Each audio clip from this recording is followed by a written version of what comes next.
Merci et bienvenue. C'est le quatrième et dernier cours d'aujourd'hui. La responsabilité professionnelle et médecine légale. Je vais commencer. L'ascension du médecin au rôle de figure d'autorité dans le système judiciaire romain est inséparable des processus plus larges de professionnalisation et de différenciation à partir du IIIe siècle avant notre ère. Ces processus étaient motivés à la fois par des innovations internes à la discipline et par des facteurs externes tels que l'expansion de la ville de Rome, la croissance de l'économie romaine, l'impérialisme romain, l'introduction de nouveaux éléments de loi, comme la Lex Aquilia, et les interactions culturelles des Romains avec d'autres cultures, principalement grecques.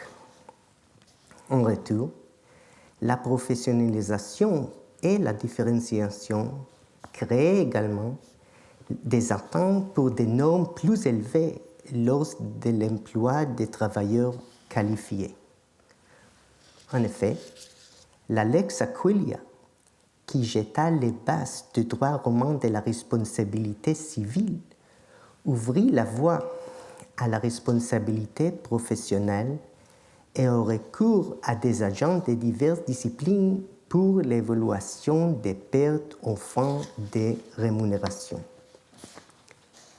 Ces cours visent à examiner le rôle du dialogue entre les droits positifs de la responsabilité civile et les disciplines connexes en tant que moteur de l'évolution dans tous les domaines connectés. La Lex Aquilia percevait la responsabilité professionnelle à travers le prisme de répartition des risques et non de la culpabilité ou de la fraude. De même, la Lex Aquilia imposait aux professionnels qualifiés qui ne parvenaient pas à accomplir la tâche pour laquelle ils avaient été engagés une obligation et non une punition. La pertinence de l'image de soi, du titre et des compétences de l'entrepreneur ne se limitait pas à la Lex Aquilia et ses développements ultérieurs. Les développements contractuels applicables au commerce du vin se sont également appuyés sur des arbitres professionnels pour régler les différends, introduire un mécanisme fiable de répartition des risques dans les transactions de biens futurs et offrir aux vendeurs du droit de retour en cas de défaillance. Ce cours a deux objectifs. Tout d'abord, il voudrait faire valoir que l'histoire de la responsabilité professionnelle en vertu de la Lex Aquilia est mieux vue et perçue comme une image miroir de l'histoire de la médecine légale. Comme l'apparition des experts médico-légaux, l'imposition de la responsabilité professionnelle aux travailleurs qualifiés exigeait une reconnaissance de leur discipline elle-même, une hypothèse selon laquelle leur emploi allait en soi dans certaines circonstances et que leur reconnaissance ne posait aucune difficulté. Autrement dit, leur habitus était bien défini. Le deuxième objectif de ce cours est de replacer les relations dialectiques du droit positif et de la médecine légale dans le contexte plus large de l'économie de marché. Enfin, une étude de l'étendue des actions inquiliennes pour faute professionnelle offre l'occasion de réexaminer la question de savoir si le droit romain faisait une distinction entre ce que les juristes modernes appellent locatio conductio operarum et locatio conductio operis. La lex Aquilia de damno injuria dato régit les actions des demandeurs qui subirent une perte ou un préjudice entraînait une responsabilité juridique pour une autre personne. Alors qu'à l'origine, la lex Aquilia concernait un nombre limité de ces préjudices, ces élaborations ultérieures par les juristes classiques rendaient la lex Aquilia applicable également au cas de négligence, de pertes financières, de préjudices, d'atteinte à la vie privée et bien d'autres choses encore. Étant un plébiscite, la lex Aquilia fut promulguée après la lex Hortensia de 287 avant Jésus-Christ, très probablement en réaction des troubles sociaux. La loi originale comportait 3 chapitres, mais seuls le premier et le troisième survécurent jusqu'à l'époque classique. Le 12e chapitre, qui rendait responsable un créancier commun qui libérait frauduleusement un débiteur, est vite devenu obsolète. Le premier chapitre de la lex Aquilia rendait toute personne ayant illégalement tué, ça veut dire par injuria, un esclave ou un animal de ferme d'une autre personne responsable de la valeur maximale des biens détruits au cours de l'année précédente. Le 3e chapitre de la loi étendit la responsabilité légale des délits ou des dommages causés par un incendie, une démolition ou des actes de violence dans la mesure où ces dommages sont fiscalement quantifiables.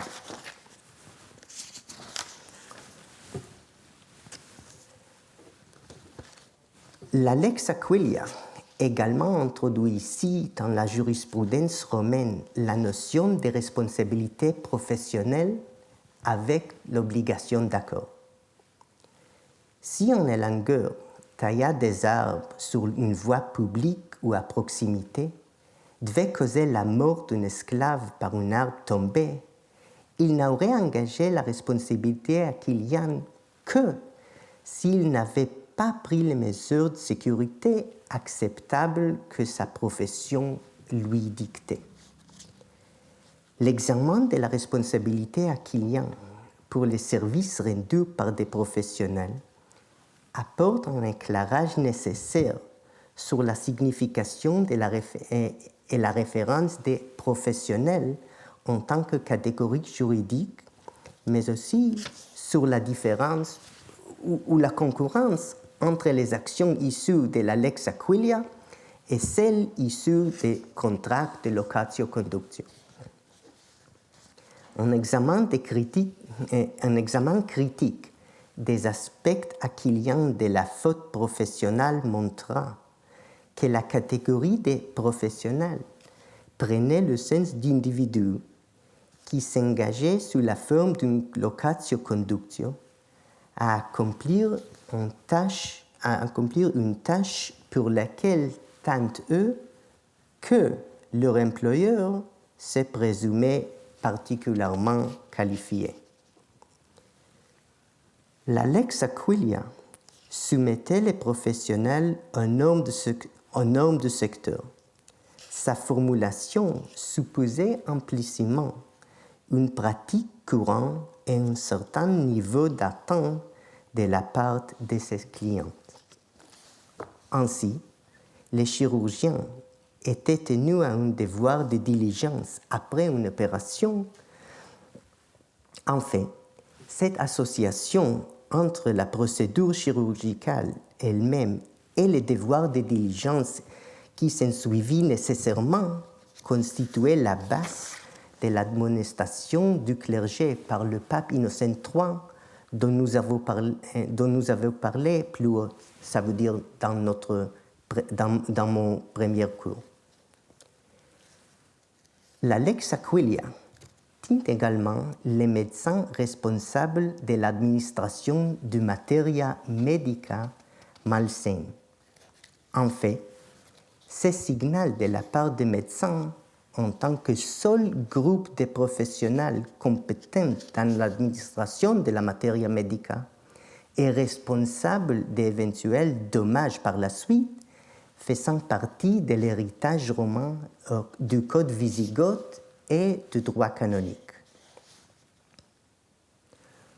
Un muletier était censé contrôler ses mules, même dans les conditions difficiles et sans exception.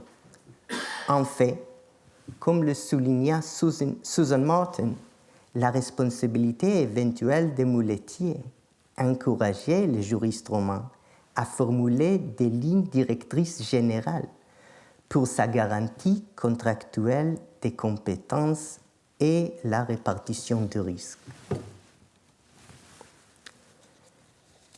Tous ces cas démontrent un niveau de responsabilité plus élevé attendu d'une professionnelle et l'exclusion de l'incompétence comme motif de défense. Aux yeux de la loi, l'imperitia d'une professionnelle est équivalente à la culpa. Les juristes Mela et Ulpian accordèrent un actio de ex locato contre un propriétaire qui proposa un muletier inexpérimenté pour un muletier qualifié. Si properito imperitus locatus sit. La transformation de l'imperitia en une catégorie juridique était nécessaire pour une garantie des compétences. Et ce point de vue n'était pas réservé aux médecins.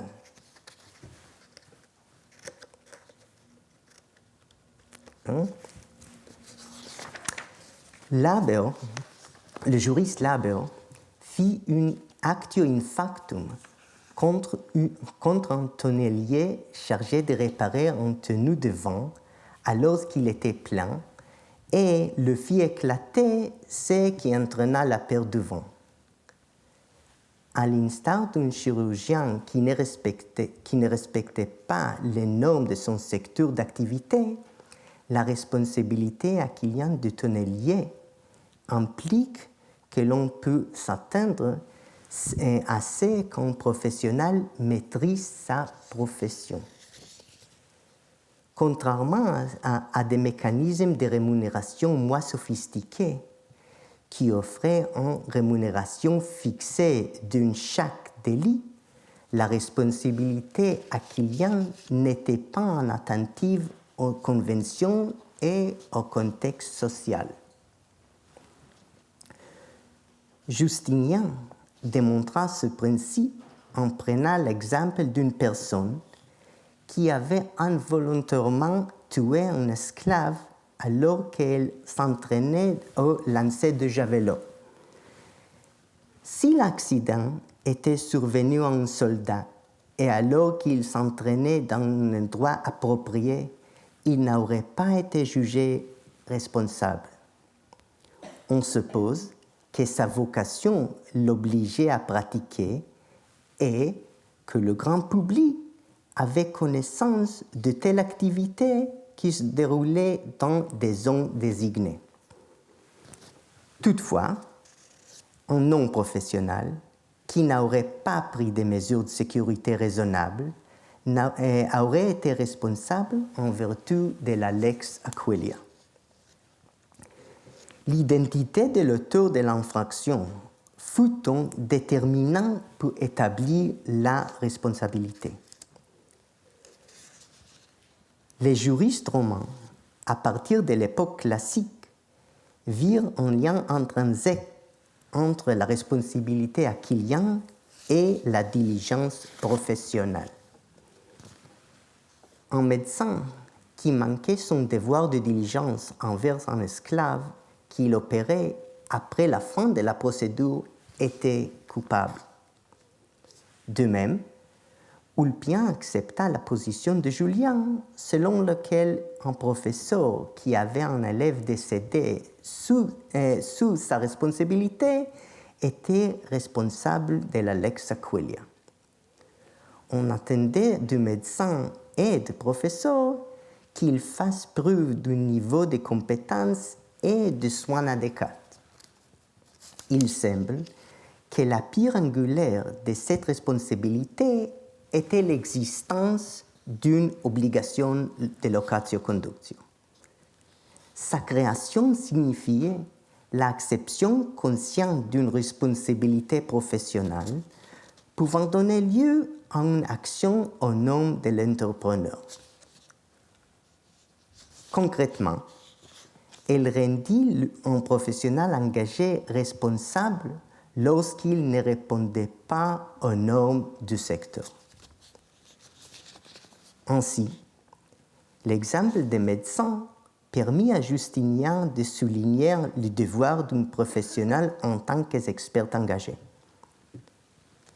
Toutefois, ce type de responsabilité professionnelle n'était pas exclusif aux médecins et était également attribué aux arpenteurs géomètres, aux architectes et peut-être aux producteurs de vin. L'accent mis sur les médecins nécessite une clarification de la notion d'artes liberales en tant que catégorie juridique, notamment dans le contexte des obligations de locatio conductio, car les médecins furent souvent inclus dans ce groupe.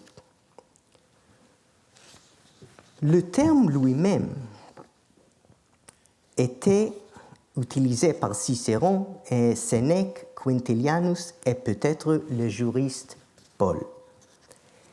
Il avait été suggéré que le membre des professions inclus dans ce groupe, comme professeur de grammaire, de médecine, de rhétorique, de droit, d'arithmétique, de géométrie et de musique, était traditionnellement exclu du confinement du contrat formel.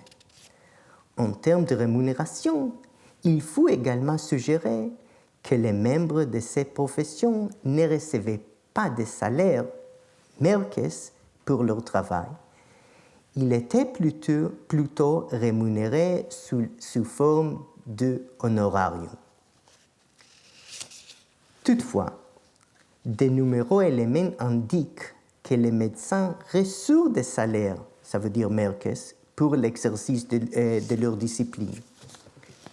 De leur côté, Jan Thomas, Imre Molnar, Reinhard Zimmermann, Dieter Nohr et Roberto Fiori préférèrent considérer les artes libérales comme une catégorie philosophique d'origine stoïque qui n'a pas d'implication juridique directe.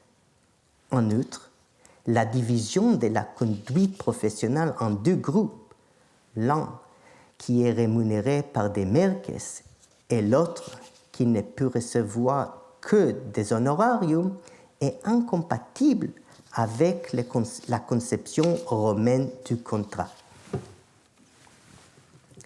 Les médecins étaient chargés de fournir un service en utilisant des contrats que certains juristes romains définissent comme des contrats de locatio conductio operis qui ne devaient pas être confondus avec les contrats de locatio conductio operarum. Je vais expliquer.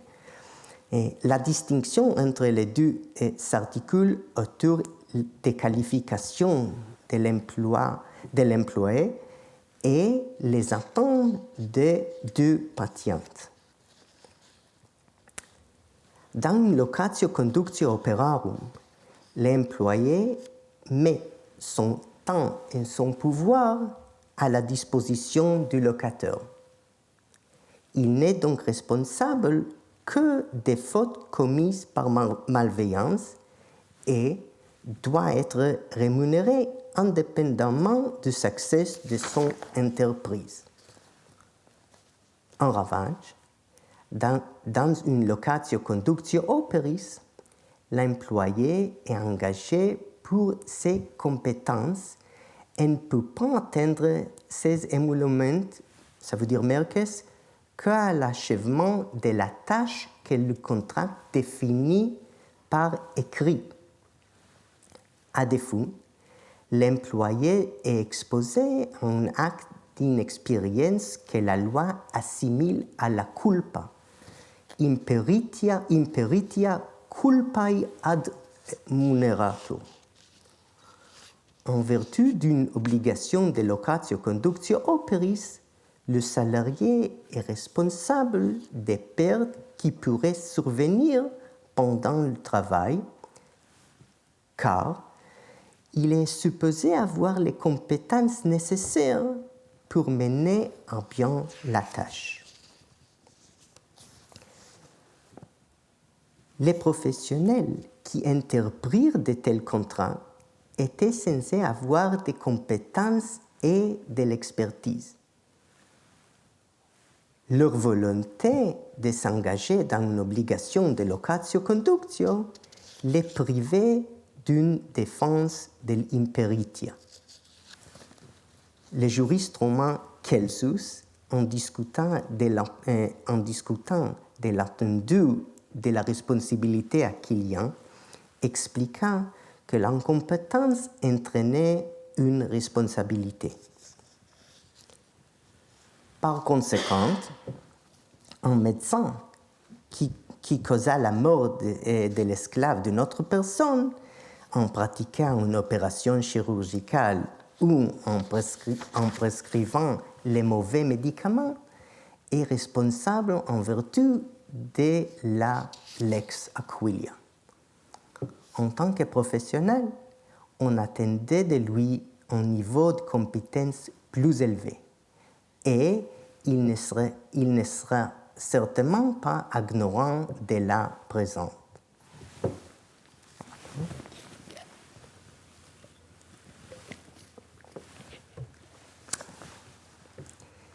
Les recours en cas de faute professionnelle définissent le champ d'application de la responsabilité professionnelle. Ils permettent également aux chercheurs modernes de savoir ce que l'on peut attendre des membres d'une certaine profession. Ainsi, la mise en place d'une actio in factum contre les géomètres qui émettaient un rapport frauduleux est une indication de la dépendance croissante à l'égard de cette profession et de ses agents.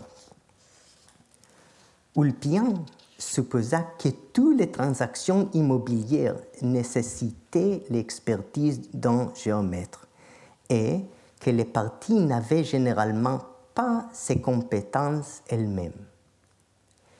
Il souligna également qu'auparavant, les recours à un géomètre ne prenaient pas la forme officielle de locatio conductio et étaient donc rémunérés sous forme d'honorarium plutôt que de merges. Cependant, ce n'était pas le cas à l'époque d'Ulpian.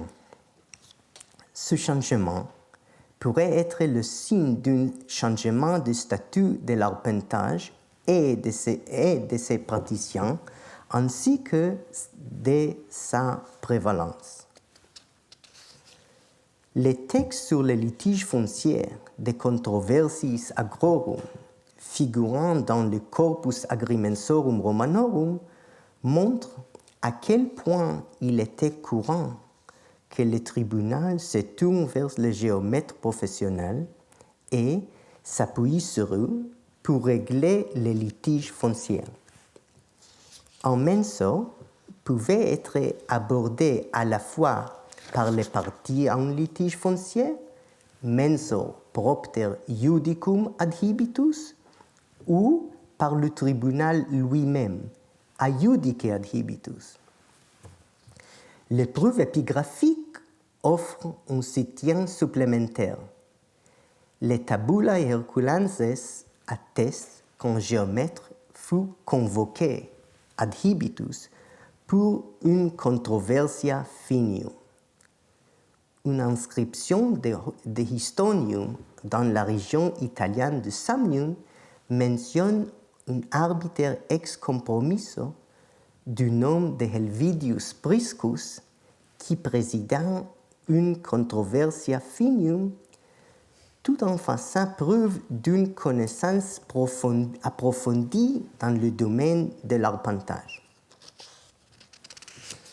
Toutefois, contrairement à un géomètre engagé par l'une des parties, voire un arbitre ex compromisso, en menso iudice adhibitus,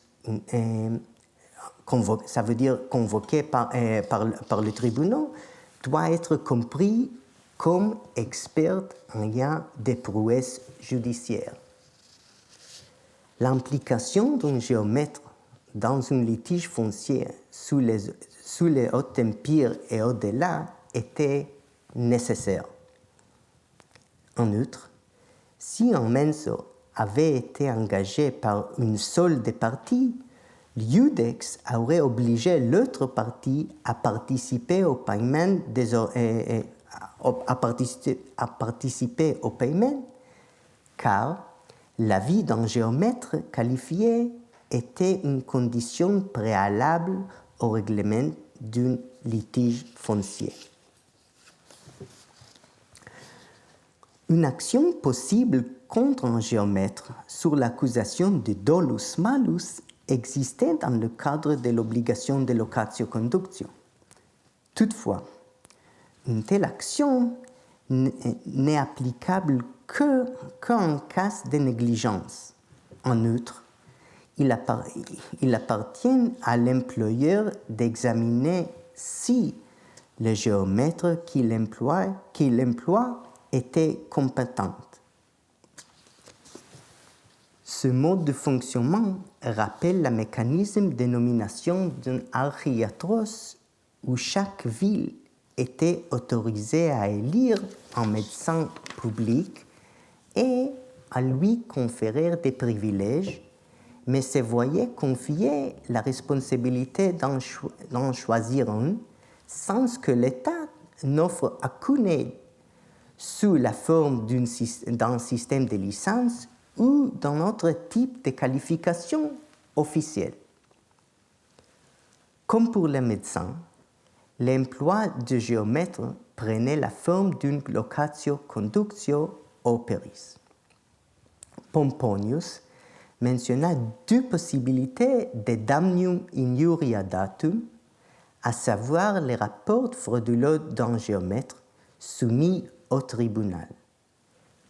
La première concerne les pertes subies par ces rapports à la personne qui les commanda dans le cadre des procédures judiciaires. La seconde concerne un rapport frauduleux commandé par le tribunal lui-même. Dans les deux cas, le géomètre est responsable. Enfin, en accord avec toutes les formes de responsabilité en vertu de la lex Aquilia, le tribunal n'est proposé aucune action contre un géomètre sans preuve de perte.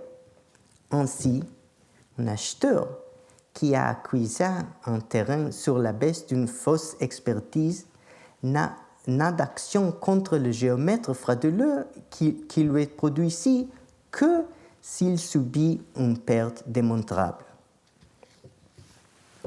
Ensuite, le lien intrinsèque entre l'économie et la lex Aquilia donna lieu à une responsabilité professionnelle quantifiable et encouragea en même temps les heures de la médecine légale.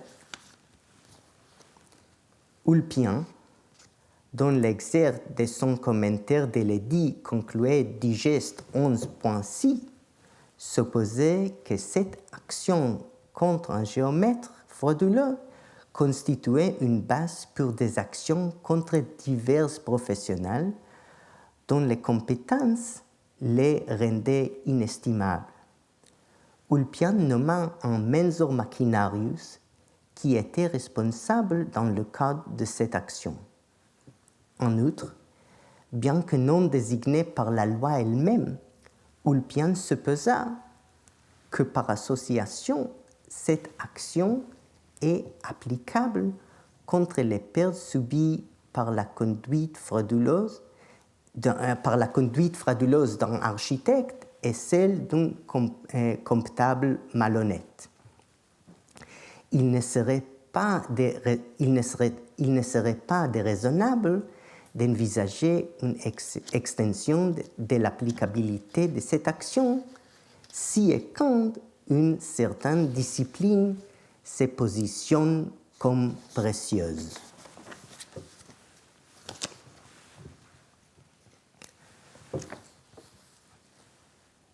La promulgation de la Lex Aquilia au IIIe siècle avant notre ère précède du moins d'un demi-siècle l'arrivée des médecins grecs à Rome. Cependant, ce n'est qu'au XIIe siècle de notre ère que les trajectoires du droit de la responsabilité civile et de la médecine professionnelle convergent. La chronologie de la médecine légale suit un schéma similaire.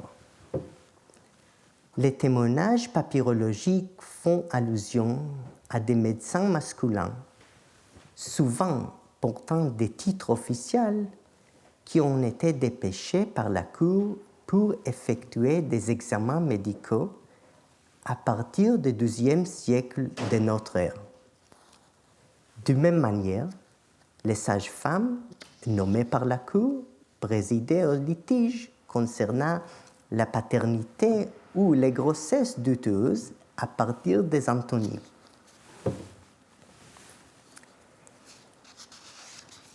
L'essor de la médecine légale et l'émergence de la responsabilité professionnelle des employés qualifiés sont tous deux le résultat des processus de professionnalisation et de différenciation.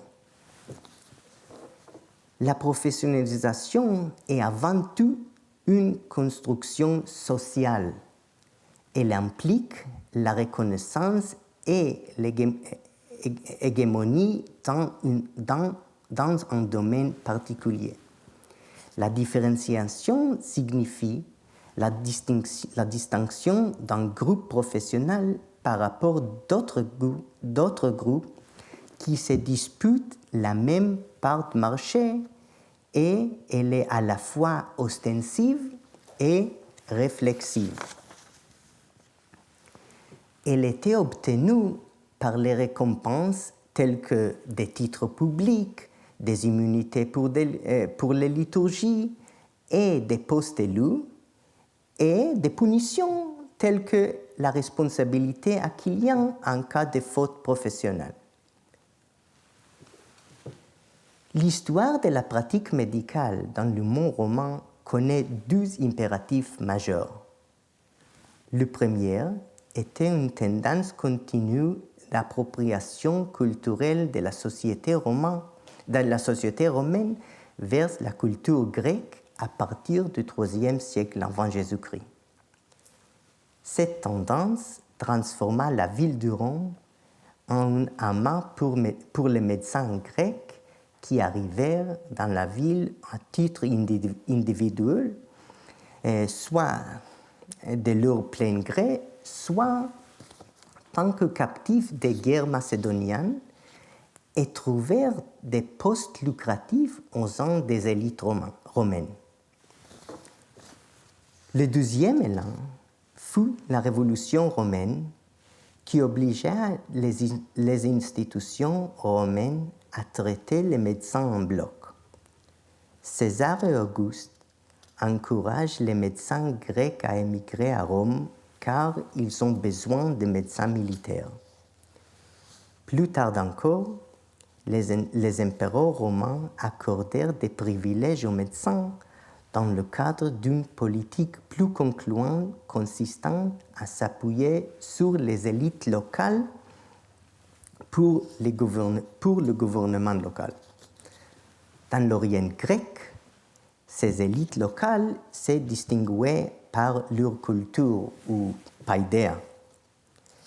L'échelon supérieur des médecins était inclus dans ce groupe et bénéficiait du soutien du gouvernement romain. Ainsi, l'ascension de la médecine et ses agents vers une position privilégiée sur le marché médical a été motivée principalement par des circonstances extérieures à la discipline médicale elle-même. À cet égard, l'histoire de la médecine résonne bien avec l'histoire d'au moins 2 autres groupes professionnels dont les membres agissaient en tant que figures d'autorité dans les arbitrages officiels et étaient également soumis à un niveau plus élevé de responsabilité professionnelle, les géomètres et les experts en vent. Les réformes agraires et la législation à partir de Tiberius et Gaius Gracchus encouragèrent le pouvoir judiciaire romain à s'appuyer sur les géomètres comme experts judiciaires. Toutes les lois agraires de la fin de la République, depuis le C de Tiberius et Gaius Gracchus, en passant la loi agraire de 511 avant Jésus-Christ et celle proposée par Publius Servilius Rullus en tant que tribune de 63 avant Jésus-Christ, désignèrent des comités pour leur exécution. La loi agraire de Servilius Rullus rattachait à chaque decemvir finitores ex equestri loco en tant que subordonnés.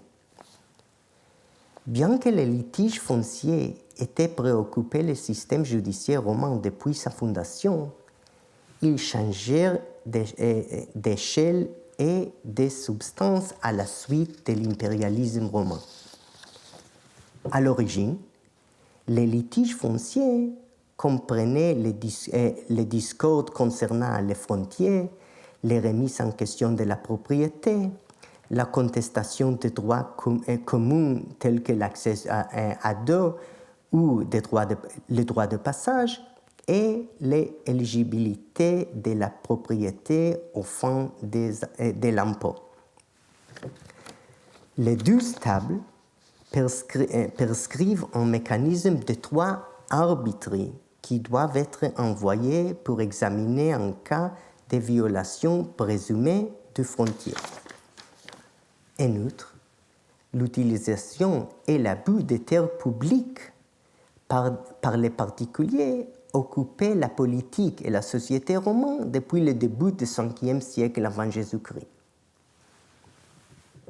Cependant, c'est à la suite de la grande conquête romaine du 3e et 2e siècle avant Jésus-Christ que les compétences en matière d'arpentage ont été nécessaires pour soutenir la mise en œuvre de la domination romaine sur tous les territoires nouvel acquis. C'est à ce moment-là qu'apparaissent le géomètre professionnel. Un exemple d'amalgame entre les événements politiques et la nécessité croissante des géomètres peut être observé dans la division méticuleuse de Carthage en sections carrées de terrain après son sac. Un effet plus prosaïque et de plus grande portée de l'impérialisme romain qui nécessitait un arpentage détaillé des terres à l'appui du pouvoir judiciaire romain et l'attitude romaine à l'égard des diverses formes d'appropriation du butin de guerre sous la forme de terres par une petite partie de la société romaine. En fait, Appianus fait de l'appropriation des terres italiennes la toile de fond des réformes de Tiberius et Gaius Gracchus.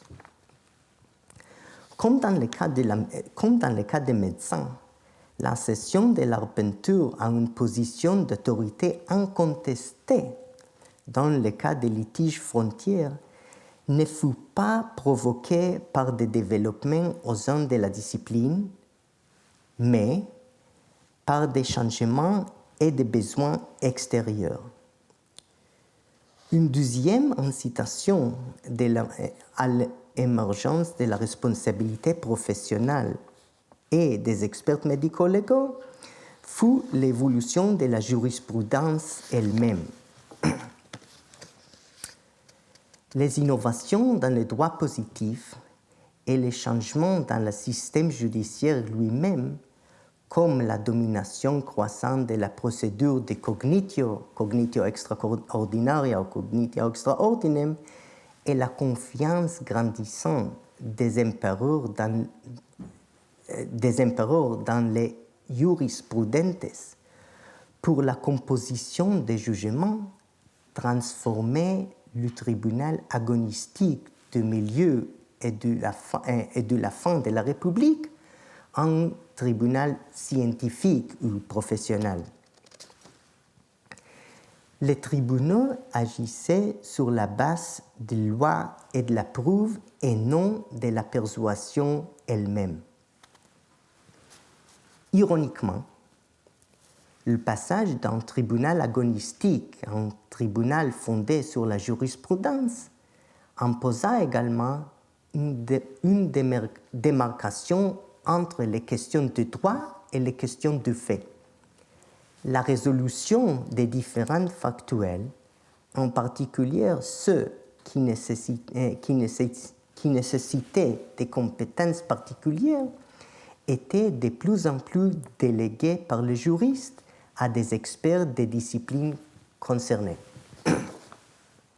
À son tour, le cadre aquilien et la nature casuistique de la justice romaine étaient suffisamment souples pour appliquer des normes industrielles à tous les travailleurs qualifiés sans avoir à inclure chaque discipline dans la loi par son nom.